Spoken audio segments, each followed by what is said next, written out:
This episode of After Dark is brought to you by, well, you. If you want to support the Boss Rush Network and our family of podcasts, head on over to our Patreon at patreon.com/Boss Rush Network. Thanks for your continued support.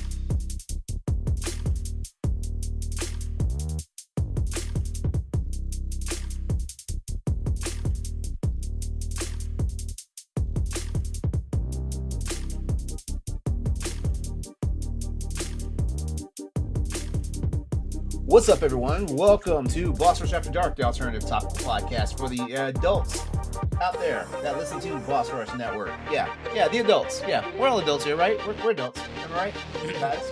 I hope no children Please listen to have this. children. It's your boy LeRon back in the house, and after some time away and stuff like that, I am ready to get back into the swing of things. But first, if we're going to talk about swinging, we got to talk about my friend Corey Dirrig. What's that supposed to mean? I don't know. You got anything you want to talk about? Hi, LeRon. So, no, not in that way, but I do have a story to tell, okay? It's a very, very funny story about how Lasby and I bonded over this trip to PAX, okay? Okay, well, hold that thought so I can go ahead and introduce the other co-hosts here. You asked. It's Boss Rush After Dark. It's not Corey Dirrig After Dark. It could be. Stay tuned. It could be, yeah. Special Patreon tier, platinum tier, private room. Nobody wants that. All right. One to never be forgotten. The one, the only, Pat Klein. Thank you, LeRon. I forget about myself sometimes. You should never do that. We love you, Pat. We love you. You are too lovable to be forgotten. Hey, Pat, remember that time I called Roger Pat at PAX? That is true. That was not funny, but kind of funny. Because we're both And also big men. back in the house of us, a lady that's too kitten shy of being the crazy cat lady herself, Stephanie Klimov. Ready to get back in that saddle. Well, welcome back to the show, y'all. I don't know how I survived without you guys like the last couple of weeks because y'all abandoned me. But Yep, sure, that's what it was. Yeah. Yep. Abandoned. All of us sure. abandoned you and went to the same location. Yeah, for real. Yeah, Yeah. y'all suck. I made new black friends, LeRon. He did.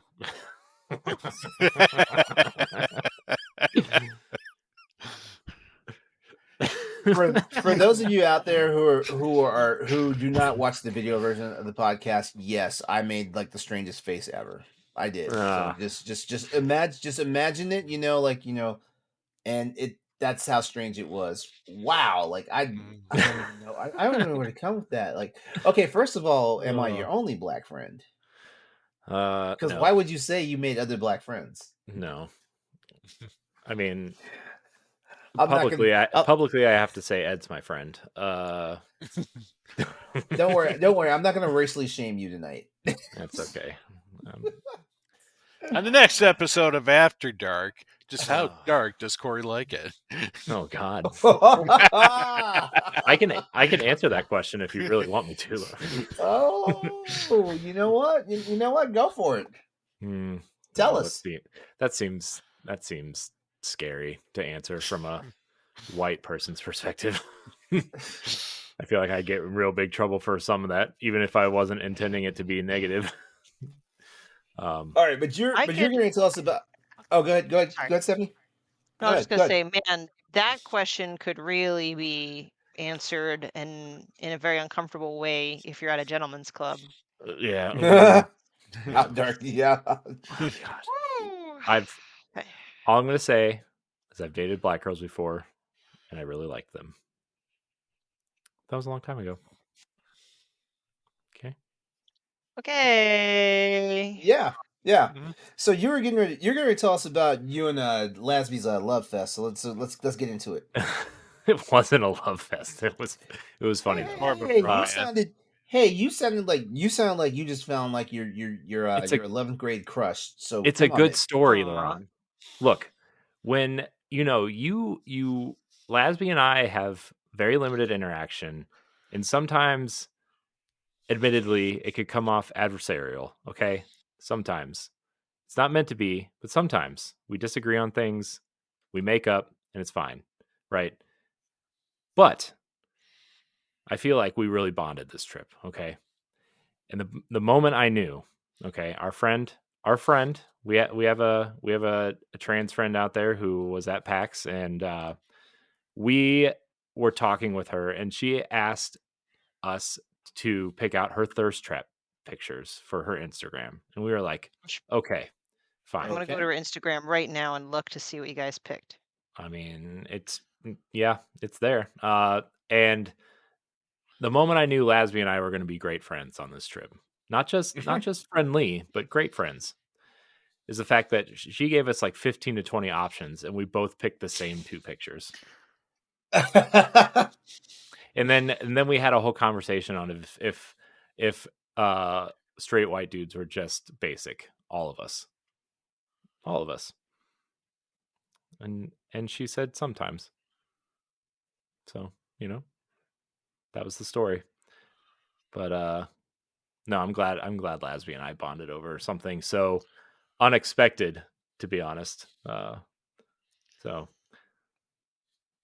yeah, I don't even think I've been pulled aside by a straight, like, regular woman and just asked which pictures are thirsty. I don't know. I can send you some pictures if you want, Pat, if you need to feel something. Okay. LeRon and Stephanie are just like, get us out of here. Yeah. Overall, though, I just have a couple of questions to ask you real quickly, and these are about PAX, and these are just like really like concise answers. You don't have to like give like like your life story, everything. So what was the highlight of the entire trip? High life went so high, reached to the stars, if you know what I mean. The picture y'all sent me, was that the highlight? Mm-hmm. Yes, I mean, it's just the way it happened. We're just we could have gone to Dunkin' Donuts, and I said, you know what? I don't think we should wait in this line. Let's go to Starbucks. And we went to Starbucks, and right when we were almost done and about to leave, Pat was waiting for his order. A guy that was beautiful walked in. I made eye contact with him, and then we both did a double take, and I said, I think that's Ben Starr, but I'm not always right, and I tend to be wrong. Where's Pat? Where's Pat? Where's Pat? Where's Pat? So I start aggressively pointing, but like not letting Ben Starr see me pointing, like, that was magic, Ben Starr.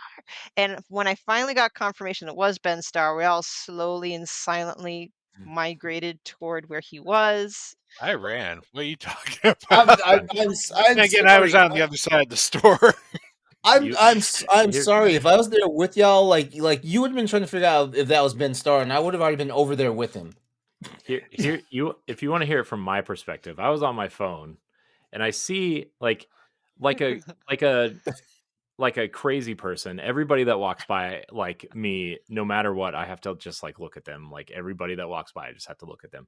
And so I'm looking at my phone, and I see this man walk in front of me, and I just look up, and I did like a double take. I'm like, that guy looks familiar, and I was like kind of staring at him without like trying to be obvious. I think I'm like, I think that's Ben Starr. I was like, oh, okay. And then I like slowly turn, and Stephanie and Pat are like freaking out. And they're like, I think that's Ben Starr. That's Ben Starr. And they slowly like go up behind him because he's talking to somebody else. And I'm like, creepily. I'm like, you guys probably need a photographer, don't you? We weren't. And he shook my hand, and he cradled me underneath his arm. For the photo. He was a very nice, very sweet man. I will have to say, he's very, very pleasant human being. So, yeah, it was nice. He was nice. Yeah, we all touched him. We did, and he touched us. Pat, you're the one that got to put your hand on the small of his back, right? Yep, because there's no other place to put my hand. You couldn't have reached a little lower? I probably could have reached a little lower, but then we probably wouldn't be allowed to PAX anymore. You're trying to molest Ben Starr? Okay, I get it. Yeah. I mean, I'm right there with you. Yeah. So I mean, like I saved that picture y'all sent me to my camera roll. Like that's in my camera roll. It's in my Google Photos album. Like, yeah. I look at it I at would least say twice a day. definitely that, but also just the amount of bonding I did with all the Boss Rush folk. I mean, the games are great. There are a couple there was like top tier games that I took away from there that I will be keeping an eye on and playing. But it was the really awesome moments I had with the team, whether it's at the dinners or in the media room, that were pretty freaking awesome. Mm-hmm. And I'll remember it and cherish it forever. In fact, it was so great that I fell into a very spiraling depression when I got home. I was crying. Remember, I was crying. I was freaking out. I Yeah, do not remember kidding. that. Then Stefan, then Mary, Helen, and I basically crushed Steph in a sandwich form. Yeah. We sandwiched Steph, Mary and I, twice. Yeah, it was. I feel like, I mean, we've all been friends for a long time, but I feel like being able to be there and just being with you guys really like solidified a massive new level of friendship. And like, you know, like Stephanie said, this is a moment that, you know, I'm gonna cherish forever, you know, like, because I mean, you guys have met each other before, but like, you know, this was my first time meeting anybody except for Ed, but Ed's Ed. So, but you know, I mean, like Pat, I mean, I feel like you and I got closer. I mean, we met Major Nelson together. That was amazing. Yes, we did. And Pat encouraged me to go meet my childhood podcasting idols and Giant Bomb guys. Like, and they met us. And Vinny emailed me back yesterday. Oh, nice. Yeah, so that was exciting. And Iron Lords we met, and like it was just, I don't know, but like Steph said, like I would trade meeting everybody there just to be with you guys again, like in person for one more day. Like I really would. And like Steph said, that I've been in like this really weird spiral of sadness the last 2 weeks, and like I had this night circled for 2 weeks to just be with you guys again, even though you're in like this little tiny screen, right? Like you guys are all my best friends, and like it was really nice to be together. And like I was telling you guys, like it was really, I forgot what it was like to have like real friends who like let you be yourself and let you like, you know, and like open up and talk about things. And like I, like by the end of the trip, I like truly felt like myself. And I hope the next time we are all together, like I can skip the nervous, like how much of myself can I be? What do I let out? You know, and like the jump off point is like I can just be myself, you know? So, because it's I it's mean, you hard. didn't seem nervous at all. You seem like you normally act. To be Yeah, well, I honest. mean, that's, you know, we got to perform, Pat. We got to, you know, we can't have any performance issues here. Okay. True. I did bring my blue pills. They sure as fuck helped. Let me tell you. Stop it. Little blueies is what I call them. Stop it. Not for sexual purposes, LeRon. Jesus Christ. But seriously, like, just like being able to hug everybody and like, I don't know, somebody not feel weird about it was nice. So. Did you tell LeRon about when I saw you for the first time and you and Pat came? Go for it. Talk about making somebody feel unwanted. LeRon, listen to this. Pat and I took an Uber over together, right? And so I walk through the door first, and Stephanie says hi to me, and then she walks around me to go hug Pat, like deliberately around me. And I'm like, oh, okay. Well, It's like maybe Corey doesn't like hugs. Like maybe maybe I shouldn't have spent all this money to get here. Uber wait, take me back. No, that was funny. It's funny. It's a funny story to tell. Yep. Sad awkward. Funny. It wouldn't be a PAX East without some weird awkward hug moment from Steph. Exactly, whether it's a hug or a lack of a hug. Yeah. Do I give hugs? Do I not give hugs? I don't know. I did my best to clearly wait till somebody initiated some sort of like greeting, whether it was like a fist bump or a handshake or a hug or something. I met Kim Chica though. That was a highlight too. Oh my gosh, she's a hugger. She's so nice. Yeah, she's so nice. She ran into the media room and gave us hugs. It's like, what? I don't even know you, Kim. It was fun.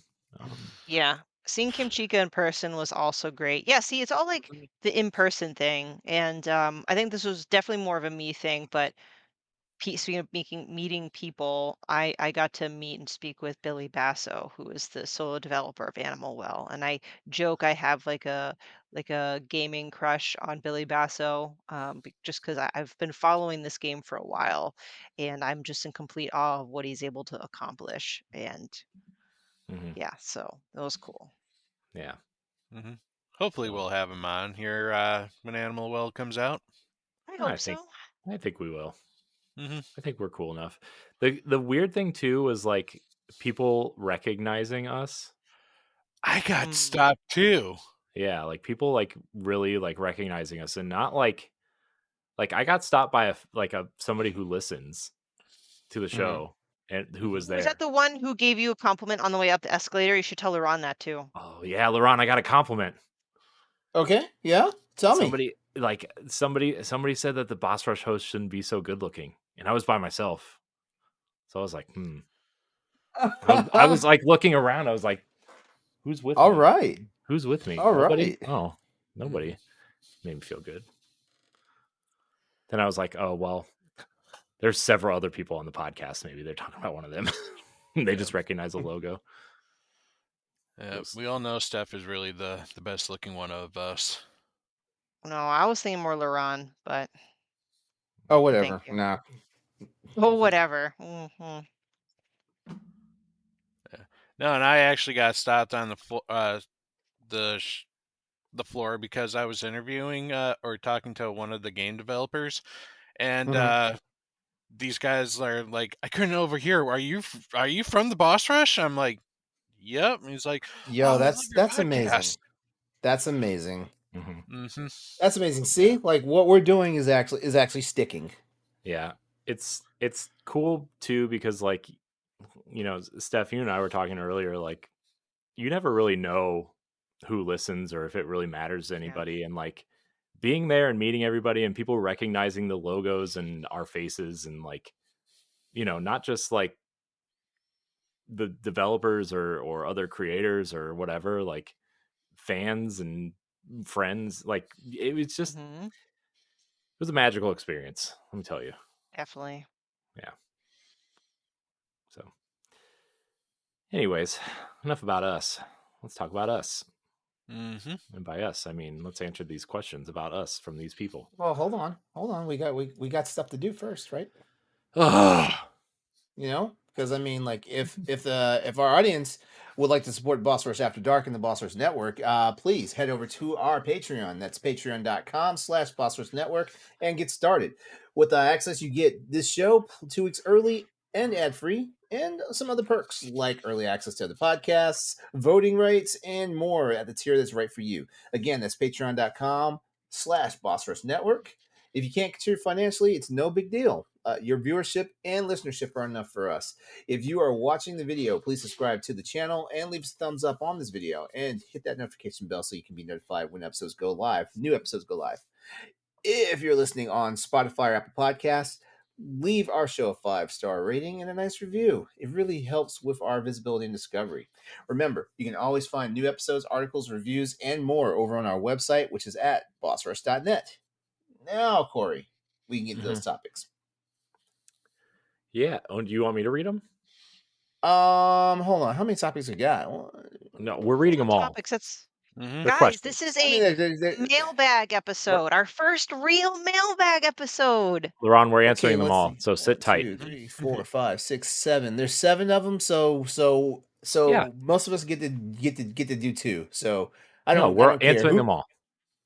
No, I meant like we get to read the question. So Okay. I'll go Well, first. fine. Hi y'all. I have questions as I'm going through some strange times. Has a game or a piece of media ever gotten you through a bad time in your life? If so, how did it help you? How long did it take you to get over that tough time? And that was from an email. Are we leaving it anonymous? Yeah. So Okay. some people requested anonymity, and some people just, I just thought it would be safer unless somebody like. So when we do these mailbags now, like for After Dark, if it's okay for your name to be read, please let us know. I just, some people are weird about their names being read on something, especially like the topics that we talk about. So Yep. I just thought it would be better if we did that. Maybe not. Maybe I'm just overthinking everything. But fair enough. Okay. Actually, since I read this question, I'll answer it first.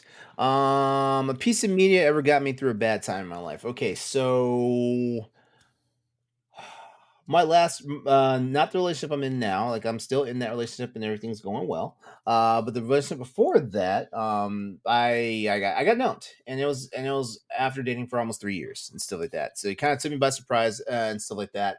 And I'm one of those people. Like I'm one of those people. Well, number one, I learned that I do have a toxic trait, and that toxic trait is like I try to push for closure. Um, you guys have heard me say over the course of 103 episodes, sometimes that no one's like if you suffered a breakup, like that other person does not owe you anything as far as closure is concerned. Like you either have to figure it out on your own, or you just have to like move past it and stuff like that. But yeah, like that was something that kind of haunted me because like at my age, like I'm tired of being dumped. I am. Mm. Like every relationship I've had, like the other person's walked away. Every relationship, stuff like that. So anyway, I was like basically like just wallowing in it. Well, not wallowing in it, but it's wasn't really trying to date, but also wasn't really trying to like was more like trying to find out what was going on with me and stuff like that. And that was the year Star Trek had started coming back on Paramount Plus, like new Star Trek. So Star Trek Discovery was in the middle of its first season, and I think it's episode 7 of the first season. The episode's called "Magic to Make the Sanest Person Go Mad." And basically it was an episode where a couple of the main characters are finally coming to grips that they actually are like each other and attract each other, but one of them is just like just trying to avoid it and stuff like that, and they get a pep talk, and in that pep talk, these words were said, and all of a sudden, like I felt it resonate with me, and I was actually able to like get into a headspace of getting back into like the dating world and stuff like that. The line was, "Love is not logical." And in all seriousness, like I'm not sure what it was about those words. They just caught me. It's caught me at the right time, and I thought about it for a second. Continued watching the episode, of course, but as soon as the episode was over, I thought about it some more, and I was like, you know what? I think it's been long enough. Like I need to like seriously try and like start dating again. Hmm. Yeah, yeah. Star Okay. Trek saved my love life. Nice. Well, actually, Star Trek revitalized my love life. Good quote, for sure. Yeah, Um, yeah. I have Love a, is not a logical. I have a few I'll just pull two, because they are pretty strong and random. But the first weird, strange time was when I was pregnant because I, at the time, was not thrilled by pregnancy. I was terrified out of my mind. Um, I really just was in a headspace from like, I don't want to have a kid. I don't want to be a parent. I'm having a panic attack, panic attack. And shockingly, what got me through, especially at the very end of my pregnancy and the first few months, because I had some postpartum, that was a big part of it, was Right. rewatching the entire first series of the original Pokemon show. um, because it was part of my childhood. It's just that psychology thing. You kind of not regress. It's not like I personally regressed, but maybe mentally, I wanted to regress into just the simplicity of being a kid, and things are great and not stressful, and you don't have a sack of flesh that you're now in charge of making sure it doesn't die. um, I was terrified. I can't begin to tell you how terrified I was. I would just be in a fetal position watching that show, like with tears in my eyes. I know it makes me sound like Mm. a terrible mom, but my son and I are like this now, and I love him to death. And I don't think I'd honestly still be alive if it weren't for him. But there was that period of my life that I needed help getting through. And apparently it was watching an old childhood show. And the second one was when COVID hit and we were sent home from the office and we were on lockdown. And I'm like, I need something else to do. I've watched all my shows, or I didn't want to watch my shows. I wanted to be out in the yard doing something, but I need to keep my brain preoccupied. Goodness, what are these things called podcasts? I never listened to podcasts before. Okay, I well, know where what this kind is of going. podcasts do I want to listen to? Well, I don't like murder stuff. I don't like pop culture. Oh, I like Zelda. What happens if I type in Zelda? I don't think there'll be any Zelda stuff. And then I found another Zelda podcast and Nintendo Power Block. And you can all guess where that eventually ended up. Nintendo Power Block got me through the initial phases of lockdown, and I eventually became a writer and podcaster and so on and so forth. So, She weaseled her way to the top, everybody. Yes, That's she how did. that is. in that case, the podcast was a distraction from the what seemed like almost like the end of the world almost at the time. Um, I just needed a distraction. Sometimes, like some issues kind of need to be dealt with head on, or at least when you're ready to deal with it head on. Other things, especially if you can't change them, can be dealt by just being distracted from it until you're ready to mentally handle it. And I think that's the latter for that. So, Well, All I right. guess I'll go next. So 3 separate events, 1 game. So Twilight Princess is the game. I know a lot of people make fun of me because Twilight Princess is my favorite Zelda game, but it means so much more to me than just it being a game, right? So, Mhm. the first time was when I moved home from Columbus, because I didn't want to play college football anymore, and I was kind of lost and didn't know what to do with my life, and um, I decided to go to school locally. But like moving back in with your parents is always hard.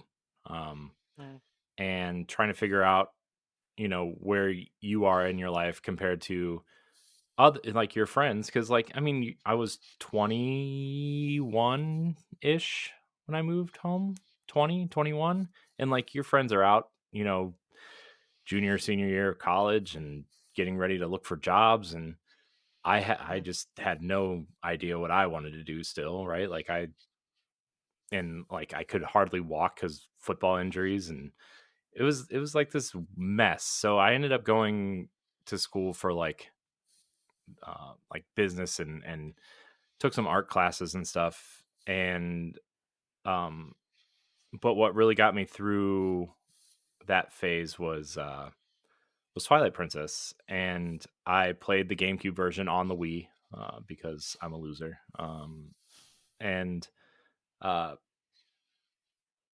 yeah, it helped me like really, it helped take my mind off of like where I was in my life, and like cuz I felt like all my friends were becoming successful and I was the loser stuck at home in mom's basement, right? That was the whole thing. And so when I went back to school, I took a night class, a night art class, which was really fun. And I met this girl, and I was like still kind of awkward, around new people, and especially beautiful women are like, oh my gosh, crazy, you're hot, I'm scared. But I was wearing my Zelda t-shirt to this art class, and like she looked at me and I looked at her, and like we kind of like did that thing where like you keep looking at each other, and like, you know, you notice me but I'm gonna pretend like I didn't notice you. And at one point she just walked over to me and said the Minna quote, "Am I so beautiful that you have no words left?" Aww. Aww. And I was like, holy shit, I'm gonna marry this woman. But then I was like, I could feel my whole body turn red, because like, I just was like, didn't know, I wasn't in the right mindset to like try to talk to this girl who was clearly very attractive. And so, long story short, we actually ended up dating for like 3 years, and then and then you know it's the same girl that died in the car accident.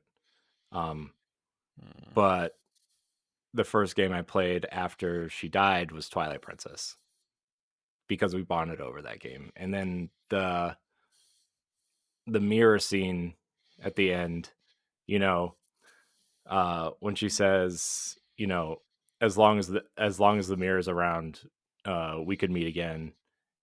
But then, spoilers for Twilight Princess, I guess, the mirror shatters, right?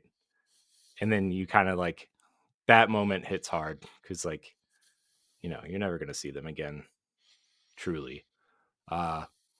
So those were two really major moments in my life that Twilight Princess really saved me. And then and then I got into some like really bad relationships, and like the game I played before I met my wife was Twilight Princess. I just, I was, so it was like late Twilight 20s. Princess is like your rabbit's foot. Yeah. Your relationship rabbit's foot. Yeah, it's that game's been there for me for a lot, and just reminds me of like friends and a life that I had, and like how meaningful and how grateful I was to have that life, right? And like had all these great friends, and it only takes one moment for that to go away, and I think that's why like coming home from PAX kind of hit me a little bit harder than maybe it should have or could have, because you guys all reminded me what it was like to have that life even for a little bit, and Twilight Princess really got me through some tough times. So I'll wrap it up there. But Well, mine wasn't necessarily a video game. Mine actually was Family Guy, the TV show. Helped me through a lot of really hard times. One of the hardest ones was when my dog, which meant a whole lot to me, passed away.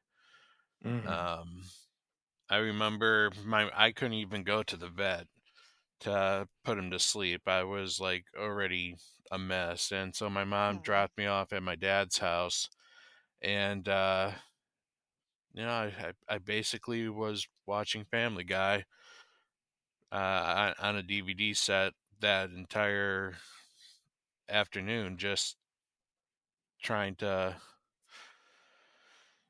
just laugh and make me smile, and just tried to make me not think about the fact that I lost my best friend during that time. So that really helped me get through that moment. Also, for some reason, when this is kind of on the opposite side of the scale. There were plenty of times where, back when I had a girlfriend, we'd be watching Family Guy, and then all of a sudden we'd just start doing it. I don't know why. All right, well, there you go. It's giggity like, giggity indeed. Yeah, it's like we put on Family Guy, and within 15 minutes later, the clothes are off. So, Hey, it's the OG Netflix and chill. Mm-hmm. yes, it was. Hey man, whatever gets you going. That's Yeah. So it helped me both in my good times and in my bad times. Thank you, Seth MacFarlane, for Family Guy. man. All right. All right. Lovely. All right. Nice. Great first question. Who's reading the next question? I'll read it. Ideal honeymoon location. Mm, We All right, so, you read the question. You go first. I'm yeah. getting there. I'm thinking. Well, we went to Curacao, which is like this Caribbean island just north of Venezuela, and it was really nice and um, very different.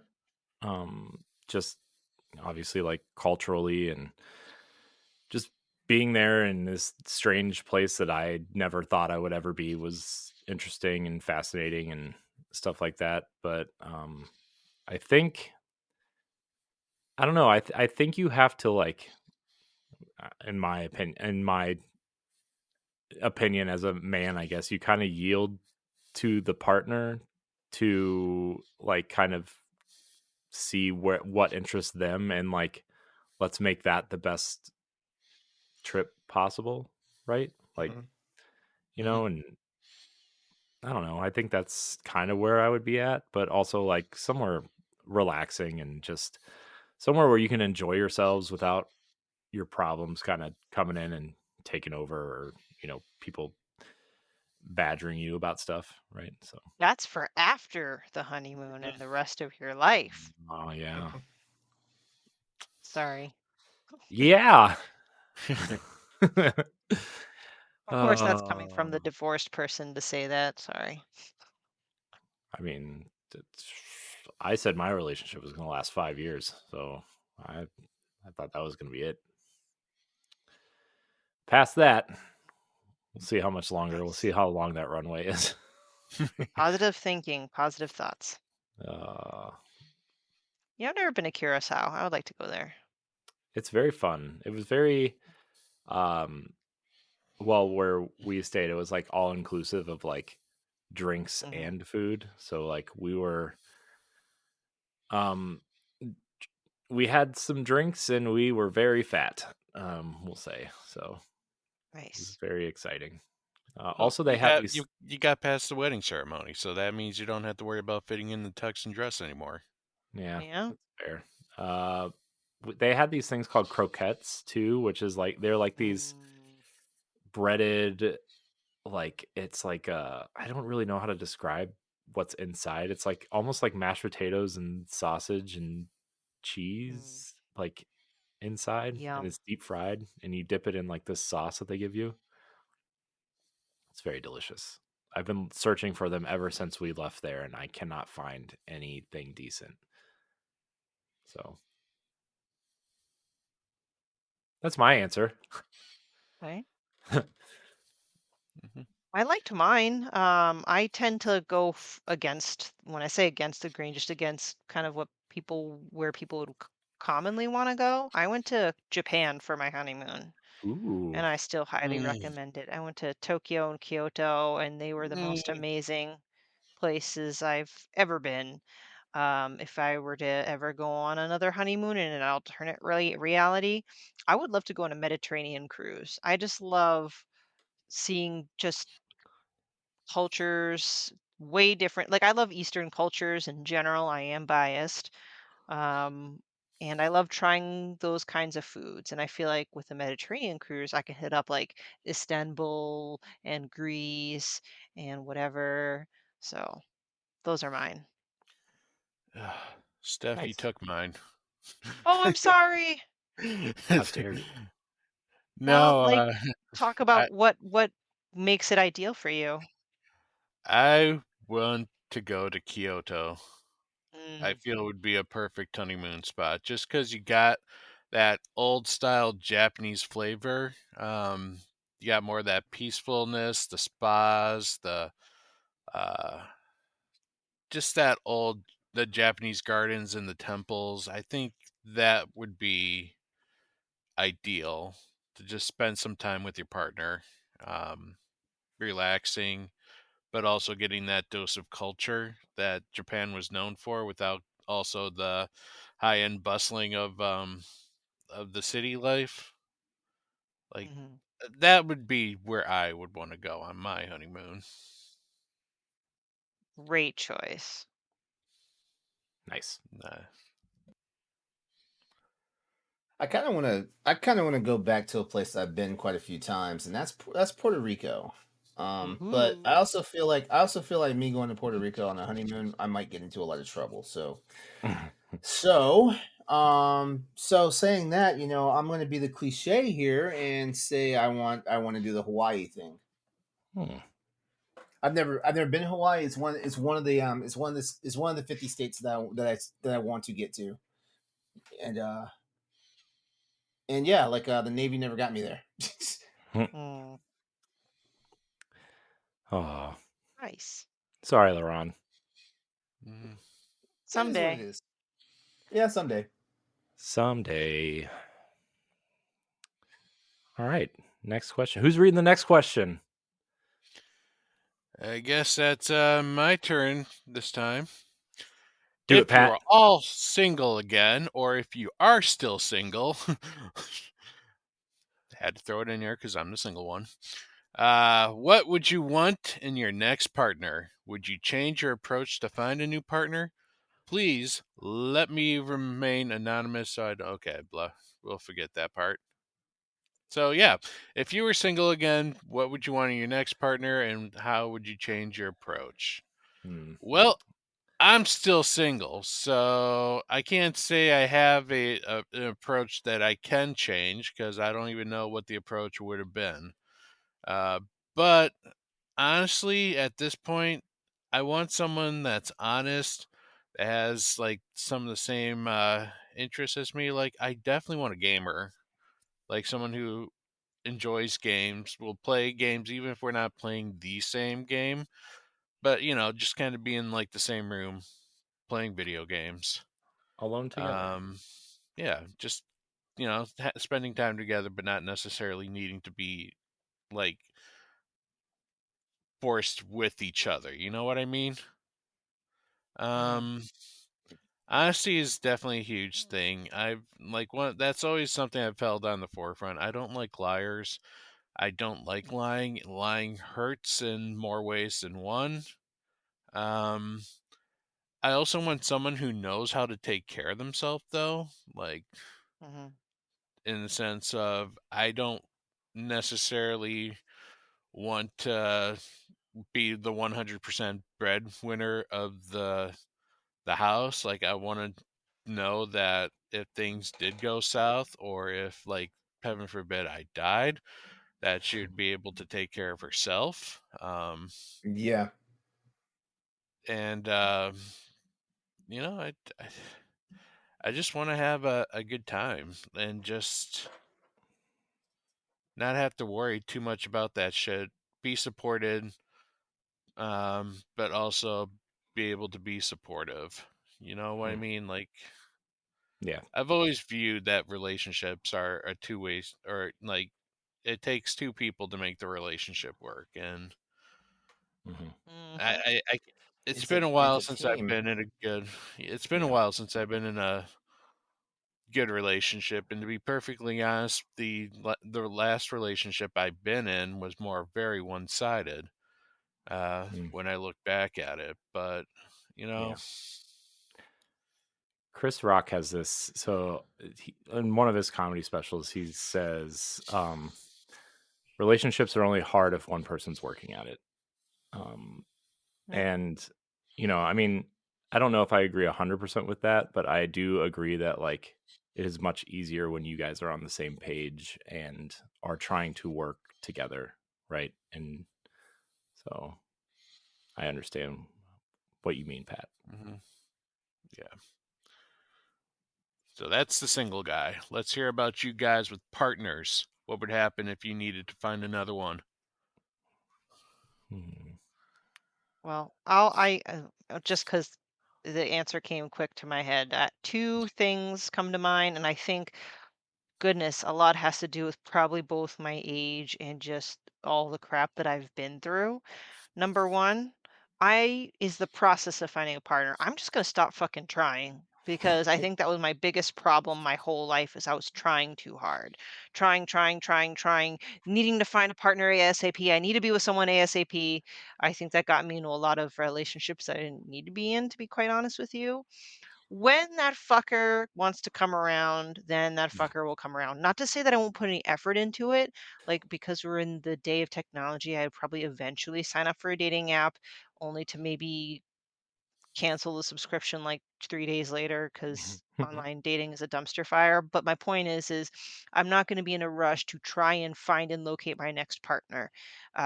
When that partner comes along, that's great. I'll be right here. Um, and the second is, I want that partner to leave me the fuck alone sometimes. This was definitely not how I used to view relationships. I would want to spend all my time with my partner. I love spending time with my partner. I'll be so upset when I don't spend time with my partner. Now I'm just like, give me my fucking me time and then we'll regroup in a few hours or something. So definitely different. Those two things are much different than the way I used to be, but if I were to start sing all over again, those are my two big big things. So, Hmm. Weird for me Well, because I'm kind of happy. I'm really happy in my relationship right now. I feel like that's not I'm the at. question, Yeah. Ron. I'm I very happy in know, my relationship. I know, but I'm trying not to. I'm trying not to envision myself being single again. I don't know if any of us are, Laurent. What would you? What would I want in my next partner? That's a good question. Well, if you want, you could just say the exact same thing as my current partner, if you're struggling, you know. Yeah. I mean, for real. I like his independence that's not independent, if that makes any sense. When we first got together, I was told I was told he appreciates his alone time, and then fast forward to like the beginning of this year, and he's like we don't spend enough time together. I feel like I'm lonely, and I'm like, really? Because I feel like I thought we were spending a decent amount of time with each other for two people that were like like we need our space. um uh right now my boyfriend and I are doing the recon of our relationship and stuff like that, and things are really starting to go to the next level, like I explained to you guys before, like we recorded the Boss Rush podcast, certain days are now set aside during the week because we're talking about apartments, and we're talking about finding an apartment together, and starting to talk about like bringing our finances and all that stuff together, and all that stuff. So yeah, like it's getting to the point where like a ring is getting put on it probably at some point, as long as nothing gets screwed up. Yeah. ooh, So yeah, I would definitely say like probably like the same qualities that are in my partner right now would be definitely what I would want to gravitate to. Also, like if this one doesn't work out, I might not. I might just stay single. I'm tired. yeah, yeah. I'm tired. I'm tired. And I'm getting old. I turned 49 this year. I'm getting old. All right. Well, I guess it's my turn, huh? Let's see. So, if you want to see how you can become a Patreon producer, head on over to patreon.com/BossRushNetwork. The Patreon producers for this month are Adriel Munger, Austin Campbell, Celeste Roberts, Christian S., Sana Dirrig, Francisco Santillan, Matthew Keel, and Todd Ockstrom. Thanks for your continued support of the Boss Rush Network. This is very hypothetical, everybody, so cool your jets out there. So, I'm in my 30s, okay? God damn, you're old. I know. Sorry. What I want in my 30s is definitely much different than what I wanted in my 20s. Also, personally, I'm in a different space than I was,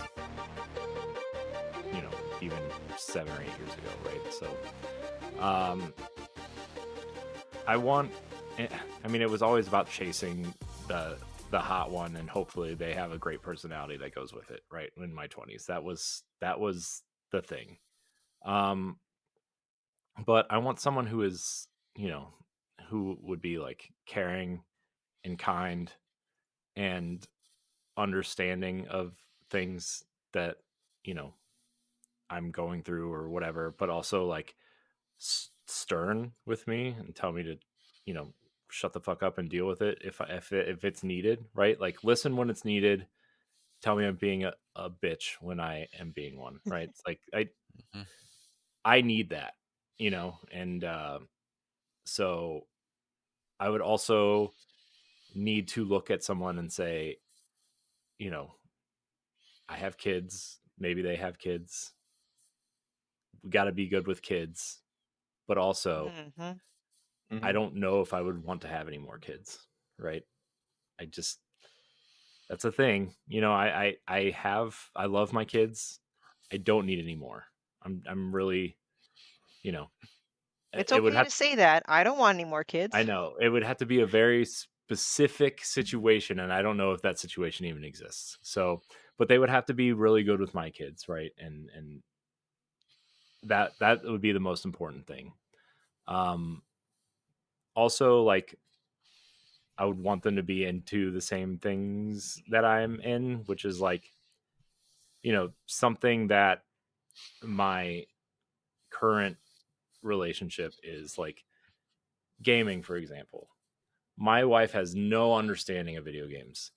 The 5 games she thinks of is Mario, Call of Duty, Fortnite, Minecraft, and like, Mario Kart or something, Tetris. Those are like, that's what video games are to her. There's no other video games. She doesn't understand the appeal, the stories, the character kind of things.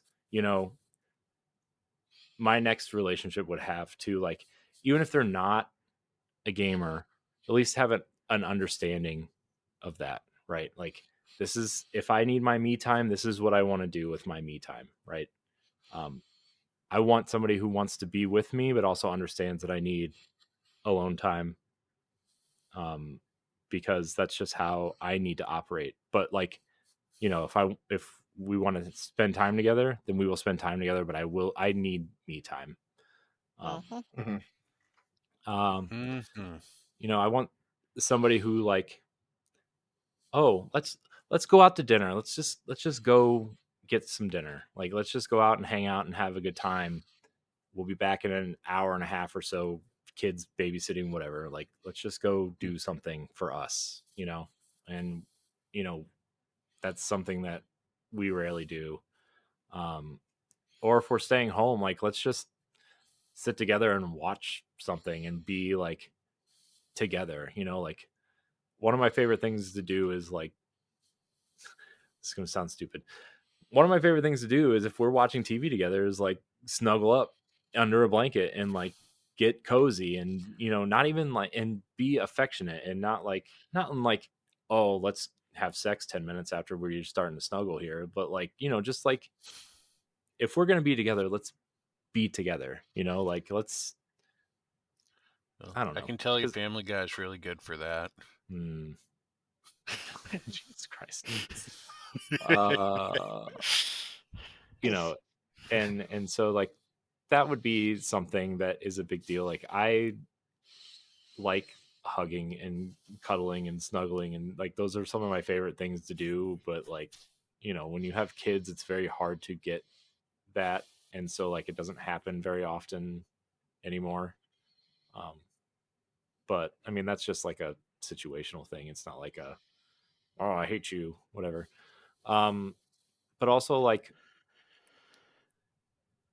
someone who has just like a good heart and has good intentions, right? Like, that's needs to be something, I mean, everybody here has said they've been in a bad relationship or two before, right? So, like, we all know what that looks like, and I don't want to be in one of those, and like, also, like I said at the beginning, like in my 20s, I wanted somebody with looks who had a great person, who maybe a personality would come along later. Whereas now it's like, like obviously you want to be attracted to the person, but it's much more than that. Like someone who can do both. Like, whatever. So, also, I'm sitting here saying all these things and realize that my ass is completely broken. And like one half is like, everybody has baggage. Everybody has their shit that you're going to have to deal with when you're our age, right? Like everybody's gone through shit. Everybody has something that they're going to pull along. But then there's the other half of my brain that says, man, I'm so fucking broken. I'm just going to die alone in a dumpster somewhere. Like, Jesus Christ. But like, I would like somebody who would understand that about me is like, going through shit still hurts in a lot of ways. And so someone who can understand that and could guide me instead of like, I don't want to say ignoring you, but like, it's, I would need somebody who Not would brush it off. Yeah. Thank you. Sorry. My eyes are tired. So, and obviously someone who just like feels like they care about you instead of just saying they care, because like I kind of need that too. I'm very needy for a broken person, if you haven't noticed. But yeah, I don't know, those are just kind of the things I would look at. And someone you could call like, I don't know, I know people say, oh, I married my best friend, but like that's a statement that you want to have, right? That you want to be true, so anyways, I hope nobody takes that on a negative stance on my current marriage, because I'm very happy. But No. I mean, part of the question that was at the end, it says, hypothetically speaking, of course. yeah, I know. But somebody might have missed that part, and so okay, I skipped it because not you, tied Pat. it. I'm saying somebody who's listening may have missed that this was a hypothetical question. Okay. But yeah, it's true. I did miss that line because I thought the rest was just saying, please leave me anonymous. Yeah. Sorry, that was... So let's keep going. Yeah, we got 4 topics left. Yeah, what was your most embarrassing or awkward sexual or romantic encounter? Oh gosh. I don't know. I don't think I had any awkward sexual encounter, which is not to say that I'm boasting or anything. I just feel like if anything, the worst thing that were to happen was it being dull. But so I guess romantic encounter, and I've told the story before, so I'm not going to repeat it at length. But I think the most awkward encounter was a date with this Irish kid in Boston who took me to an Irish bar, started a bar fight because one of his friends talked to me. And after the bar fight, everyone became great friends. And on the way out, his 200-plus-pound friend jumped on me and screamed that he was a crackhead. So that was no, it's his friend. The friend called himself a crackhead. Yeah, he jumped on me and went, "Hey, Stephanie, I'm a crackhead." I'm like, okay, I'd like to. And the date still wanted to take me home and sleep with me. I'm like, I'm gonna take a taxi because this was pre-Uber. Mm-hmm. That was awkward. Who else is awkward? Ooh, pick me. Okay, Corey, go. Has anybody ever been thrown up on? No, but that does remind me of a time that I threw up on someone. Keep going. Oh, God. That wasn't your embarrassing moment? Man, I forgot about it. I forgot about it. So come back to me at the end. You were going for the gusto. So, yeah, I mean, I've been thrown up on in different situations. So some alcohol was involved sometimes, and some was not. Alcohol was not involved. So choking the chicken, I guess. Yeah, that was awkward. It was very yeah, that was very awkward. So of course, it'd be very awkward. yeah. Also, like college dorm room type stuff is just, man, it was awkward. It was pretty awkward. So yeah, that's my most embarrassing. It's being thrown up on 3 separate times by different people. During the act. 2 of them, yes. Okay. One of them just, we were in the shower and she was very drunk and just threw up on me. So that was, yeah. Sorry. Well, no, I can't say I've ever been thrown up on, but I have had a drunk girl pee in my car. Oh. And then she passed out. I had a drunk girl pee on me in the shower once, Pat. Did you ask on purpose? Yeah. She thought it was funny. You wanted the golden shower experience? She thought it was funny. I was like, well, we're in the shower. I guess I could just soap it off. It's fine. Whatever. It's okay. Pee's clean. Yep. Throw up is not, though. Yeah. Also, the water was already warm, so it was like halfway over before I even noticed. So I've lost condoms mid coitus. Oh. Yeah. That's awkward. Oh. Yeah. Oh, that was another embarrassing. Yeah, it's like you're going, and then it's like, wait a second, this feels different. And someone had to go in and retrieve it. Yeah. And of course, the only person going to retrieve it is the person that lost it. Yep. I mean, yes. Fair enough. Yeah. Fair enough. Yeah. That's happened to me twice. Twice, same partner. Not in the same scenario. Not in the same night though. Speaking of losing condoms, have I ever told you guys the story about me figuring out I was allergic to latex? Yeah. Pat wasn't here for that story. That was embarrassing. Oh, I would say probably my most. I bet every woman you've been with is like, yeah, right. I mean, if they want to try and then watch me itch for 3 days, like, more power to you, I guess. Also, lambskin smells real bad. Just makes you not want to have sexy time. I honestly didn't realize they still made lambskin. Well, this was like 15 years ago, LeRon. It wasn't like yesterday. Okay, I mean, yeah, like I mean, if you're using condoms now, like, considering that you have kids, like, what's up? No condoms. Pull out and pray. Sure. Or you're both just dead tired from watching 2 kids that it just doesn't happen. Abstinence is the best way. I was about to say, like, IUDs. What?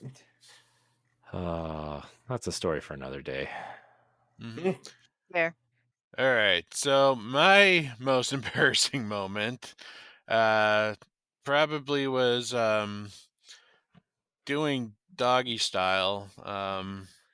My bed was kind of lower at the time, and so I was trying to like position myself, and I popped my knee. Ooh. Oh. What? Oh. I popped I popped my knee, and I just crumpled to the floor. Oh no! Like you mean how you pop your knuckles, or did you actually hurt yourself? I have a weak knee that I dislocated once while ice skating, and so I put a little too much weight onto that, and just it's like my and God, I just collapsed in a heap. Okay, so I have a thing about like bones, joints, and eyes. Like, I get really squeamish when I hear stories about that stuff going awry. Yeah. Pat, I mean, she had a good laugh of it, but I bet she did. Needless to say, it was missionary for the rest of the night. Pat, Fair. you reminded me of not an embarrassing story, but a funny story, actually. So in college, I had just kind of broken up with this girl, and it's gonna sound bad, but it's not. I promise. Maybe it is. I started fucking around with her friend, her best friend, actually. And so she was in a dorm room by herself, so she had pushed the two beds together as one bed. And so we were like, oh, this is great. We have more room to fuck around. And we fell through the middle. Fucked around and went through the middle. Yeah. Nice. It was Nice. funny. We laughed. Then you finished the deed. Yeah, on the floor. Of course. Well, we weren't just going to get up and fix it. I mean, we were just going to keep going and just finish after, I guess. I don't know. Like a true champ. Yeah. What kind of made my thing funny was she always called me an old man because we had a age difference of 9 years between us. So that just like emphasized. That's even funnier, being yeah. an old man. There's a 12-year age gap between me and my boyfriend. I think might have you beat, LeRon. I think I'm 15 year difference. Oh man. Dating an old man. Oh man. Well, to wrap this up, thanks for jogging my memory about embarrassing moment. It was my first boyfriend, and we went and we went and got Chinese food, and I had spicy food. And then when we went home, I gave him a BJ, and I puked on his dick. The best part is that he said it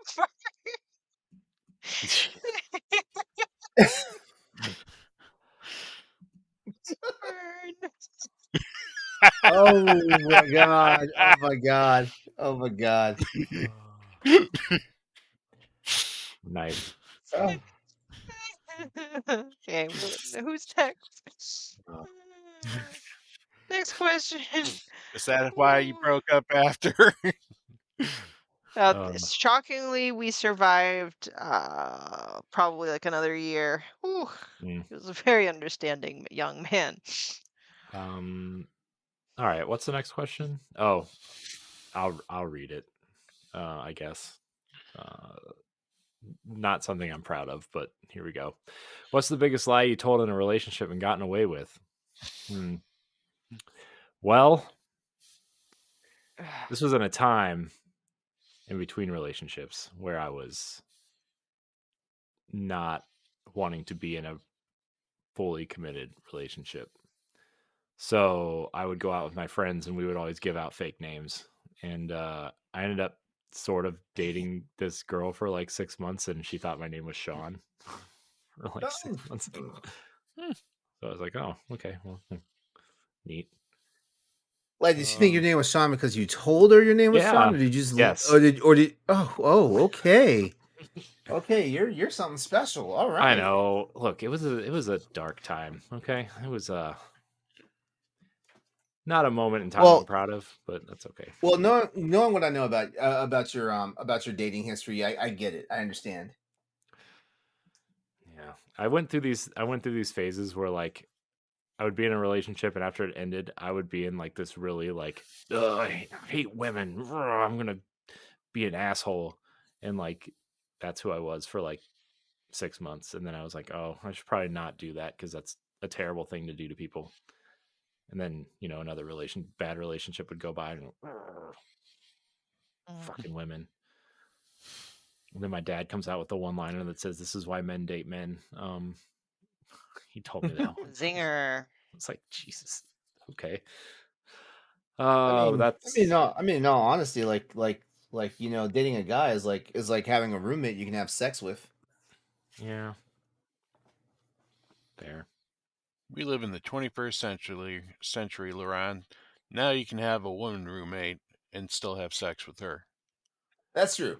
Or not have sex with her. Or not have sex with her. It goes both ways.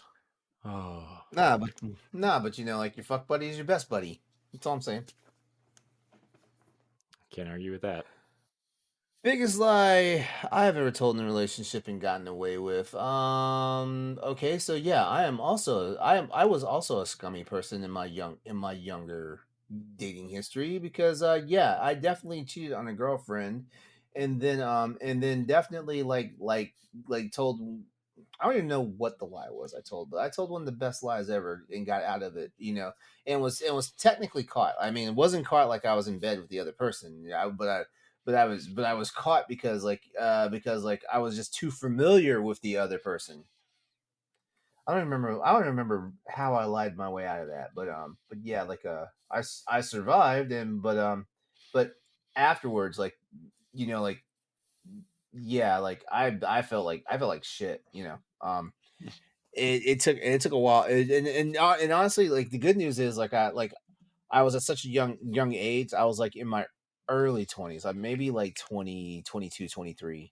When this happened and stuff like that. So, and I immediately made the vow and like to never do it again, you know. And I've pretty much stuck to my guns ever since, as far as that goes. I mean, there's some dubious stuff that's probably happened along the way, but for the most part, like not just willfully going out there, oh yeah, I'm just go have sex with somebody that's not my partner. Mm-hmm. Nice. Now we live in a day and age where we can talk about, are we monogamous or do we want to have no open relationship? Yeah. Times changed. 2024, everybody. Who's next? Honestly, I honestly can't think of ever lying to a partner and getting away with it. No, I would say probably the biggest lie in a relationship was me telling me that it was going to work. So I lied to myself. And yeah, clearly it didn't work. So I didn't get away with it. Well, you're an honest dude. Hey, Paxel. Yeah, because I was gonna fall. I had to think real hard for anything because I'm not saying I never lie. That's definitely not what I'm saying. But in a relationship, I can't think of anything that's significant that I have not been caught.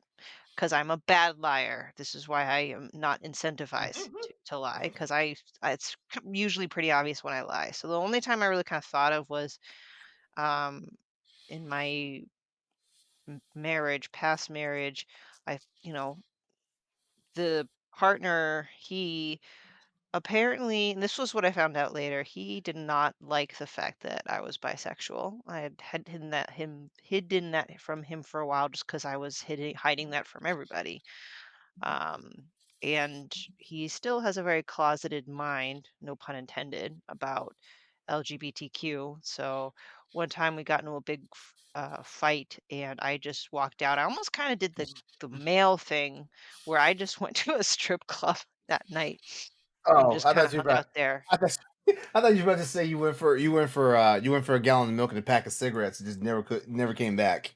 Oh no, but no, I just went to a strip club and I just said I was out somewhere else. So, yeah, And you got away with it. I guess I did. Guess I did. Man, people in their bisexual hangups is just weird, I don't know. It's almost like you want to ask the question and then like who hurt you? Because it's Wouldn't you sure as like to fuck have ain't that? me. Wouldn't you like to have that conversation with your partner? Be like you're looking at a hot person, like, that person's hot, and the other person would agree too. Yeah. Yeah. I feel like anyone that's secure enough in their sexuality, can acknowledge that, someone of the same gender is good looking or attractive, I think so, Like Ben Starr. Yeah.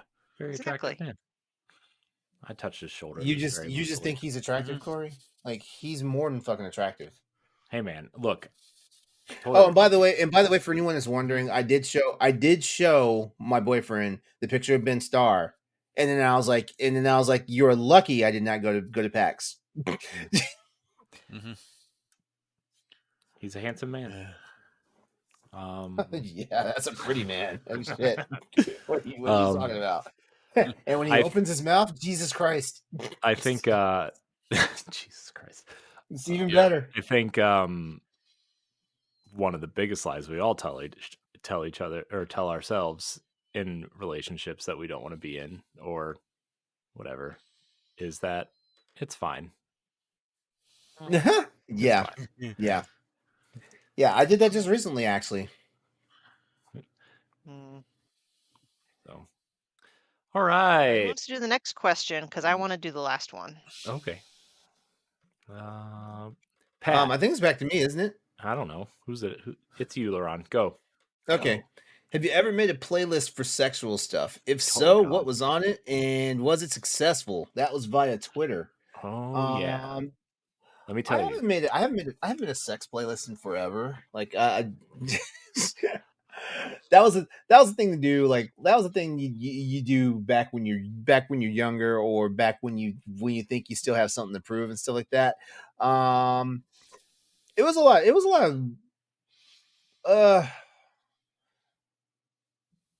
was on a lot of the more romantic stuff, or the stuff that definitely, like, when you turn it on, like your partner just knew, oh, you're trying to get it on, stuff like that.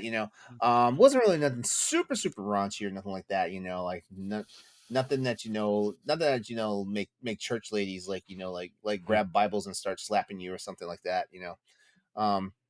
Yeah, but for the life of me, I can't remember some of the stuff because I haven't done one of those playlists in forever. I'm always just making random playlists just to keep my brain engaged. Like when I'm at work now, like I don't have time to make a sex playlist now. But yeah, I used to make like sex playlists all the time and stuff like that. Even though, well, I mean, actually, wait, I do know at some point, everyone remembers "Closer" by 9 Inch Nails. That did wind up on a playlist because like it's honestly a very instructional song if you know what you're listening to. Yeah. Point. Yeah. I've never made a playlist, but I should probably do that, because when I attempt to put on music, I just put on like, oh, sexy music on Spotify, and then some like weird random one will come on in the middle, and then I'll start laughing and kills the mood. So yeah, that's the other thing too. Like sometimes it pulls you out of the moment. yeah. Well, I guess I'm the only one that says I did this all the time. 2 songs that come to mind though. T-Pain's Long Lap Dance song is amazing. It's incredible. Is it called Long Lap Dance Song? Yeah, that's exactly what it's called. It's just called Long Lap Dance Song. That's awesome. Oh my god, dude, it's fucking phenomenal. I could have so many babies out there running around. I have no idea. Spaceship Coupe from Justin Timberlake, also a very It's weird that Corey's throwing these names of songs out here, and is this a guy that doesn't listen to like music? You know what, man? Yep. You do what you got to do. Okay. I bet you did. Watermelon Sugar by Harry Styles is also very, like, if you're not into like carving each other's back up with your fingernails, like that's a very nice, easy sexual song. You know what? I think it's a very romantic song. I don't know about like an actual like sex song. Yeah. I think of romantic sex. Making love, as they say. The first version of Beautiful Mistakes by Maroon 5, also a very sexy song. Maroon 5 music, by the way, is just very, I don't know, turns a lot of people on. Let's see. Unkiss Me by Maroon 5 is also another one. It's very awesome. Drown Together by Thriving Ivory and Janji is very good. Let's see. Sorry, I'm looking at my playlist to see if there's anything that's worth talking about. Oh, he's got an actual playlist right now. I do. It's on YouTube Music. Obviously, we've talked about the Hills from The Weeknd, most specifically for that one commercial that was like, Jesus Christ, what is going on? A lot of commercial. Earned It by The Weeknd is also very good. Dress On by Justin Timberlake's also very good. Until the End of Time by Justin Timberlake's also very good. I mean, Corey, I can give you a song you can add to that playlist. Nothing Holding Me Back by Shawn Mendes, also a very good song. Oh, I am not a fan of Shawn Mendes, not at all. You don't have to be. That's a boner killer for me. That's fine. I got a song that worked perfectly for me. What is it? It seems today that all you see is violence in movies and sex on TV. I bet. But where are those good old-fashioned values on which we used to rely? Luckily, it's a Family Guy. Oh, no. A lot of Andy Grammer on that list too.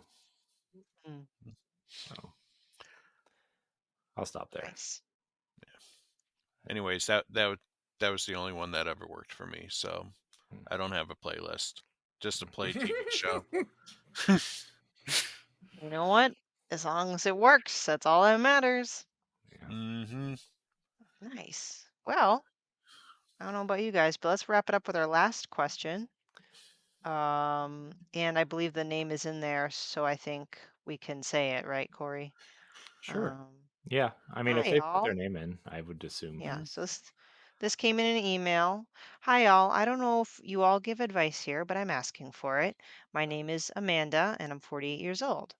I found your podcast about 5 months ago or so ago, and it really has helped me through a rough patch and added a spark of youthfulness to my life. I am recently divorced and have been looking to get back out there. Any advice for getting back out there as an older person? I know you're all much younger than I am, but any advice is good advice. Thank you. And the reason why I wanted to read that question, because first of all, thank you so much for listening to us. This makes me so happy that you actually wanted to reach out. And number two, just because as a divorced person, I can relate. So seriously, thank you. I hope you do reach out to us for like any other thing. Thank you for listening to us. I hope you continue to listen to us. While we might not be of necessarily the same age, but I am divorced. And once you hit a certain, when you're in your like mid 30s, or 40s, like you said, your wants and your needs are different. And also the society we live in, it is very difficult to meet people in real life. The majority of dating is online dating, and I will tell you, online dating is a dumpster fire. It is horrible. It is terrible. And I realize I probably shouldn't say that and scare you off, my dear Amanda. But it's great if you're attractive, but no, because you maybe get no. lots of weirdos. You get people that I don't like. I've got someone who's didn't want to date me because I was an only child. Like it's just like really weird. It's weird. So I know that sounds like a lot of negativity coming out of my mouth, but it's more like, you know what? One step at a time, one day at a time. Um, you might as well get on online dating as a start, even if you're kind of gun shy about actually taking online dating seriously. Start off just to kind of get a feel it's out there. I'll admit, when I first was in the process of getting divorced, I was too scared and didn't even know what to do, but I still went on OkCupid just to kind of boost my ego and boost my self-confidence, which might sound mean for maybe other people that are looking to date, but it helped me. It actually helped me get through divorce is just to be on an online dating site, not even actually starting to take dating seriously. Because it also kept educated me about what's the current dating scene, what to look out for in a bad way and in a good way. And I just ended up meeting my current partner when I wasn't even trying to look. So I don't want to keep rambling on because there's so many kind of bits of advice I'm sure everyone could give, but I think one day at a time, even if dating is daunting, whether it's because you're worried about your age or not, or a different factor, just start somewhere and try not to take it too seriously and get acclimated. Get acclimated first. Good advice. Yeah. What would you guys like to add? Be yourself. Honestly, don't try to be someone that you're not, because you're just not going to be happy. Yeah. I would say, as someone who was very, and I'm not saying this is Amanda's situation here, right? But as someone who, after a relationship, had like went through a phase where I was trying to reinvent myself as like something different because I didn't like who I was, and it ended up backfiring. Don't do that. Like Pat said, like just be yourself, find aspects that you really love about yourself and make those prominent, right? But like don't change who you are just because if you feel lonely or you just want to find somebody, it will happen. Even if it feels like it's not going to happen, or you feel like, the last person you were with was the last person you're ever going to be with and you're just devastated, right? Like it will happen, right? And so yeah, I just be yourself and get back out there. Yeah. Be yourself, be kind to yourself, Yes. and you know, there's a really wide dating pool out there. There really is someone for everyone. There Yeah. really is. Yeah. I'm a believer of there's more than one person for everyone. I wouldn't go that far, but And we revolve back to Corey's a swinger. ah, Just had to go there, didn't you, Swing LeRon? into the left, swing into the mm-hmm. right. Swing all night. How about Yeah. you, LeRon? Any bits of advice? Yeah. One of the big things I would say for getting back out there is kind of kind of just know yourself, like, because that's really what did it for me. Like when if you were listening earlier and I said like the whole revelation behind like the love is not logical thing from Star Trek and stuff like that. It really helped me like put more of a focus on myself and stuff like that. Yeah, of course, like like after that point, like I did have some stumbles out the gate, and stuff like that. But I've found a wonderful person that I've been with for 3 years now, and like I mentioned earlier, it looks like it's going to go all the way. But yeah, I think honestly that probably would not have happened, if I just hadn't just like known myself more. And yeah, I mean, I still have the thoughts and the doubts sometimes, based on like my history of always being the person that's been dumped and stuff like that. But honestly, like just being yourself, and knowing what you're worth and capable of will take you a long way. And trust me, like you might wind up being the person that prospective dates are intimidated about, because like they'll see that shine that you have, and they'll either want to run to it or they'll want to run away from it. Mm-hmm. Yeah, good point. Yep. And I'm gonna add one last thing about online dating. And I don't know what area you're from, Amanda. I don't know if you're across the pond or wherever. Don't get discouraged if one dating app, if that's the path you choose, of course. Um, there's definitely more than one. Don't get discouraged if one doesn't work. Like Bumble was a disaster for me, but I did got nothing from Bumble. But Hinge was Isn't great. isn't Huh? Bumble isn't Bumble the one that's designed for women to make the first move? Yeah, and that did absolutely shit for me. Okay, did nothing. Hinge is great. I found a great quality of prospective partners on Hinge. Coffee meets bagels, good for your professionals, but I feel like that's more people in city locations. Okay, Cupid is okay. Cast a wider net kind of type thing. Um, those are just a couple example of some of the apps. Just, don't beat yourself up if you're not hitting a lot of home runs on one. Yeah. Don't rush. There's no reason. Go treat yourself. Make yourself feel desirable. Put yourself in that mood. And when you're in that mood, the hoes will come a flocking. Just kidding. We wish you luck. Please keep us posted. We love you. Yeah. Yeah. Thank you. And thank you to everyone that actually submitted questions to us on any of the various forums and mediums. I'm sorry. So yeah, like if you want your if you have a question for us, like always, we are open. We are inviting. You can email us. You can hit us up on Discord. You can add us. You can add us to Twitter. Hell, if you follow us on Instagram, like drop a line or slide into our DMs there and stuff like that. Like we will definitely entertain you all.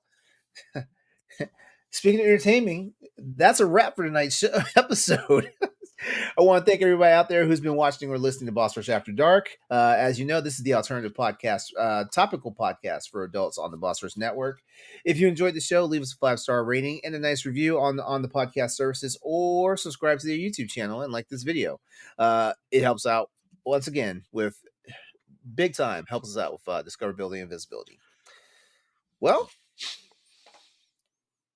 Stephanie, Pat, Corey, we did it. We did do it. Episode 103 of Boss Rush After Dark. Wow. Like, wow. Oh no, like I feel good like now saying 100 and something in the episodes now. Like it's amazing because like, well, a lot of people don't know, like this was a big experiment when we got it up off the ground. This is a big experiment. So yeah, definitely come back. Hang out with us again for the next all new episode of Boss Rush After Dark, where we talk about more than just the stuff that's content and print need for the rest of the network. I'm sorry, I'm starting to slur my words because I'm getting tired. Like it's been a long day. But yeah, send us more questions. Yes, definitely every week. Everybody, every week, more questions. Thanks. We want your questions. All right, everyone. Y'all be safe out there. Have a good night. And remember, if you can't love the one you with, if you can't be with the one you love the one that you with. Yeah. Sure. If you want to see how you can become a Patreon producer, head on over to patreon.com/BossRushNetwork. The Patreon producers for this month are Adriel Munger, Austin Campbell, Celeste Roberts, Christian S., Sana Dirrig, Francisco Santillan, Matthew Keel, and Todd Oxtra. Thanks for your continued support of the Boss Rush Network.